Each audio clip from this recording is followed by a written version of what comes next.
Hmm, Oke, Assalamualaikum warahmatullahi wabarakatuh. Perkenalkan, nama saya Arya Yudhistira dari instansi Kementerian Imigrasi dan Pemasyarakatan, kelas A10, kelompok 4, yang akan membahas materi mengenai pengelolaan konflik dan teknik analisis isu kontemporer.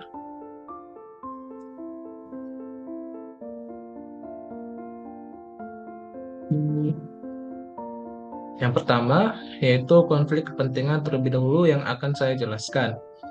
Konflik kepentingan adalah suatu kondisi pejabat pemerintah yang memiliki kepentingan pribadi untuk menguntungkan dirinya sendiri dan atau orang lain dalam penggunaan wewenang yang dapat memengaruhi netralitas. Yang kedua, pengelolaan konflik kepentingan, upaya yang dilakukan untuk mengelola proses pengambilan keputusan dan atau tindakan yang dilakukan.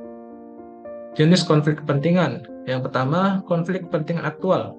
Kondisi adanya kepentingan pribadi dari pejabat pemerintah tertentu untuk menguntungkan dirinya sendiri dan atau orang lain secara nyata dalam pengambilan keputusan dan ataupun tindakan administrasi pemerintahan. Konflik kepentingan potensial, kondisi adanya kepentingan pribadi pejabat pemerintahan tertentu untuk menguntungkan dirinya sendiri berdasarkan perkembangan kondisi di masa depan yang dapat mengakibatkan terjadinya konflik dalam pengambilan keputusan. Pengertian dari isu kontemporer adalah pokok persoalan dan suatu masalah yang terjadi pada masa sekarang dan sedang hangat yang dibicarakan. Analisis isu kontemporer adalah menganalisa, mencari kebenaran, atau kabar terkini yang masih hangat dibicarakan dan belum jelas akan kebenarannya. Contoh isu-isu kontemporer. Pertama, yaitu penyalahgunaan kekuasaan atau wewenang. Yang kedua, korupsi. Yang ketiga, cybercrime. Yang keempat, perundungan. Yang kelima, hoax. Yang keenam, banjir. Isu kritikal terbagi atas tiga macam. Yang pertama, current issue. Isu saat ini merupakan kelompok isu yang mendapatkan perhatian dan sorotan publik secara luas dan memerlukan penanganan segera mungkin. Yang kedua, emerging issue. Emerging issue adalah isu berkembang yang perlahan-lahan masuk dan menjabar luas di lingkungan publik. Yang ketiga, isu potensial. Isu potensial merupakan kelompok isu yang belum nampak di ruang publik, namun dapat terindikasi dari beberapa instrumen sosial, penelitian ilmiah, analisis, intelijen, dan sebagainya.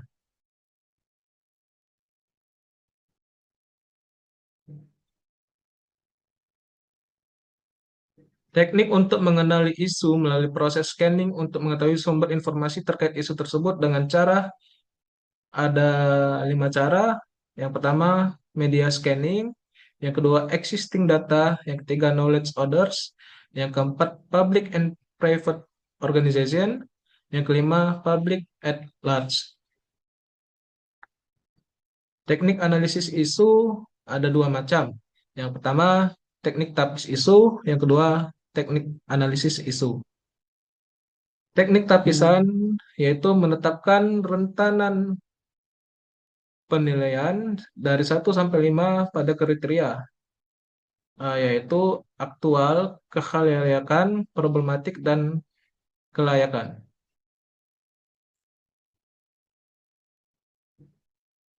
Itu disebut APKL.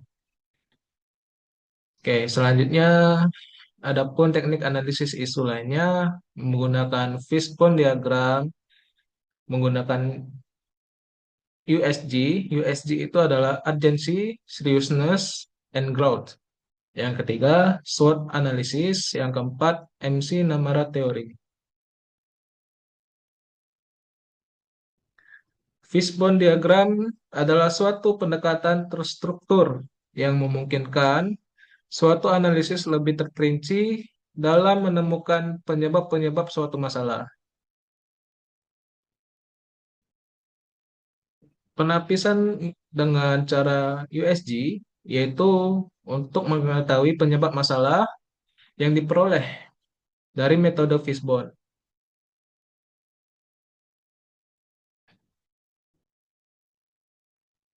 Analisis SWOT merupakan suatu teknik perencanaan strategi yang bermanfaat untuk mengevaluasi kekuatan dan kelemahan, peluang, dan ancaman dalam suatu proyek.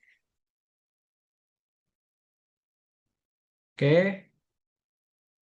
itu saja yang dapat saya sampaikan.